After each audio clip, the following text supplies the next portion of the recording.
Hello guys, good morning. আমি সুস্মিতা, আমার নতুন একটা ব্লগে তোমাদের অনেক অনেক স্বাগত। আশা করছি সবাই খুব ভালো আছো, সুস্থ আছো। আর আমরাও কিন্তু বেশ ভালো ছিলাম, বেশ আনন্দে ছিলাম। কিন্তু অনুষ্ঠান বাড়িতে গিয়ে এমন একটা ঘটনা ঘটবে আমি কখনোই ভাবিনি। আমার ছেলের পেটে এমন একটা লাথি মারবে আর আমার ছেলে সেইখানে বমি টমি করে একদম অস্থির হয়ে পড়ে। তো সেইখানে গিয়ে আমার এমন অবস্থা হয়েছিল আমি তোমাদেরকে বলে বোঝাতে পারবো না। আমি তো ভীষণ, আমার মানে প্রাণটা যায় যায় এরকম হয়েছিল। তো যাই হোক, তোমরা পুরো ভিডিওটা দেখো, তাহলেই তোমরা জানতে পারবে যে আসল ঘটনাটা কি হয়েছিল, কেন এরকম হলো, ওইখানে গিয়ে কে এরকম করলো, সমস্ত কিছু তোমাদের বলবো।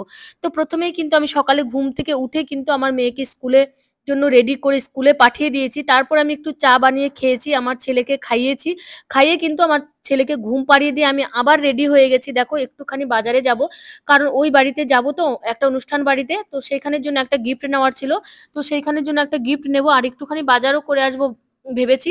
আর আমার ছেলেকে কিন্তু আমি ঘুম পাড়িয়েই যাচ্ছি, কারণ হচ্ছে ও যদি ঘুমায় তো ঘুমের পরে প্রায় আধা ঘন্টা 1 ঘন্টা তো ঘুমিয়েই থাকে। আমি কিন্তু আমার ছেলেকে ঘুমের মধ্যে থেকেই আমি আবার চলে আসব।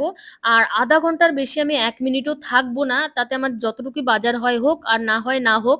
আর আমি যখন বাজারে যাই আমার ছেলেকে রেখে, আমি যাই না বললেই চলে। যদি খুব একটা ইম্পর্টেন্ট কাজ থাকে তবেই যাই, কারণ এই গিফটটা আনার ছিল।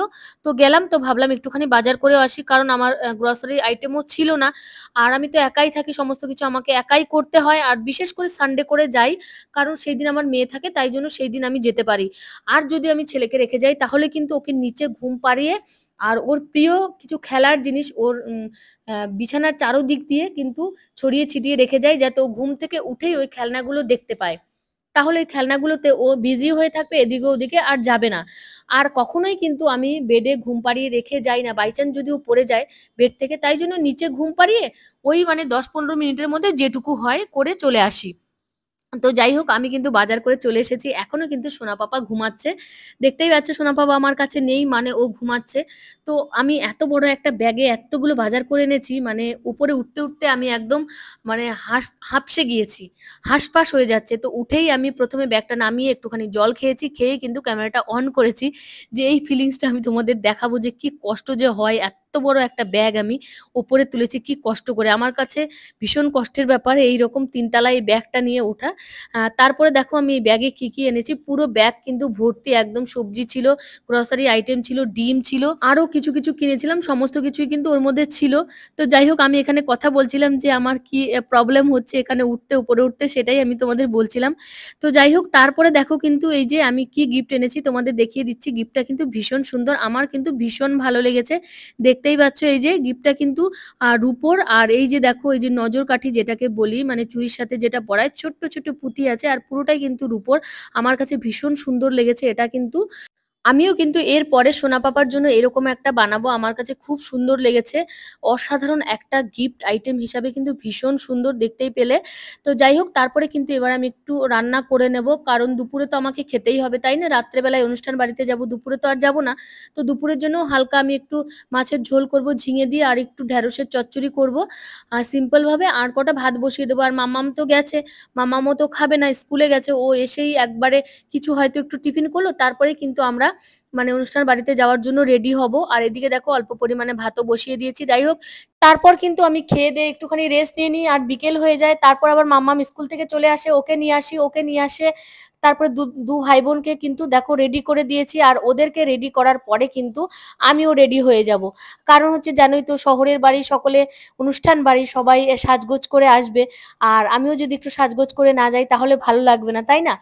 আর আমি আমি কিন্তু মানে সাজগোজ করতে ভীষণ পছন্দ করি, আগে থেকেই পছন্দ করতাম।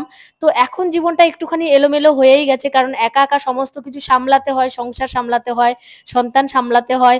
তো ওদের পেছনে টাইম দিতে দিতে কিন্তু আমার জন্য একটুখানিও টাইম পাই না। তো যাই হোক, না পেলেও চেষ্টা করি কোথাও গেলে যাতে ভালোভাবে পরিচ্ছন্নভাবে সেজে গুজে যেতে পারি। তো তার জন্য একটু সাজগোজ করে নিচ্ছিলাম। আর মাম্মামকে বললাম, মাম্মাম একটু আমার ভিডিও বানিয়ে দে, আমি একটু রেডি হয়ে নেই। তো এখানে আমি যাচ্ছি হচ্ছে মামা বাড়িতে, কারণ আমি আগেই তোমাদের বলেছি যে এইখানে আমি যেখানে থাকি পাশেই মামাদের বাড়ি আছে, দোকান আছে। তো আমি মামাদের পাশেই থাকি।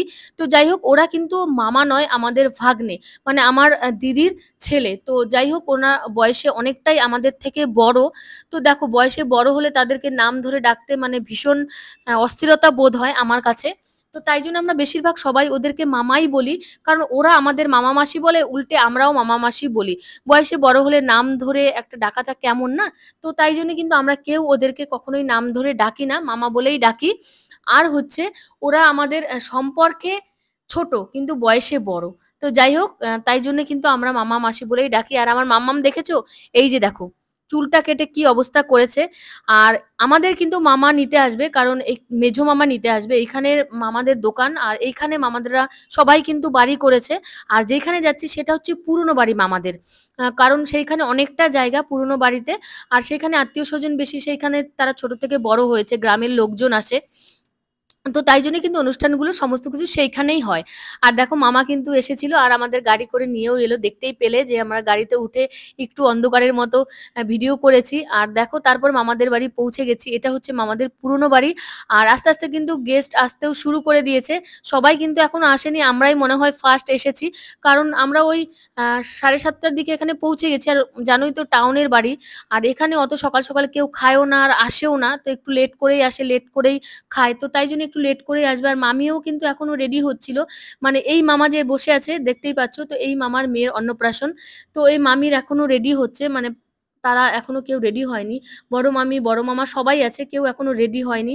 আর যাই হোক দেখো, আমার ছেলের যে ঘটনাটা বললাম যে ওকে পেটে লাথি মেরেছে। তো হ্যাঁ, এখানের অনেকগুলো বাচ্চা ছিল, ছোট, ছোট বাচ্চা। তো আমার ছেলেও এইভাবে খেলাখেলি করছিল। আর এখানে আমার মেয়ে বসেছিল। তো আমার মেয়েকে বললাম, "ওকে একটু দেখ, আমি ভিতরে গিয়ে সকলের সাথে কথা বলে আসি। আর একটু দেখা করে আসি।" তো আমি ভেতরে গেছি। তো এইখানে আমার মেয়েকে রেখে গেছি, ও দেখবে। তো ঘর থেকেই শুনি ভীষণ চিল্লাচিল্লি, কান্নাকাটি হচ্ছে। কি ব্যাপার? আমার ছেলে-মেয়ে তো বাইরে আছে। আমার মানে অস্থিরতা বোধ হচ্ছিল। ফট করে যে চিল্লাচিল্লি শুনে দৌড়ে এসে দেখি আমার ছেলে বমি-টমি করে অস্থির। "কি হয়েছে? কি হয়েছে? এত কান্না করছে কেন?"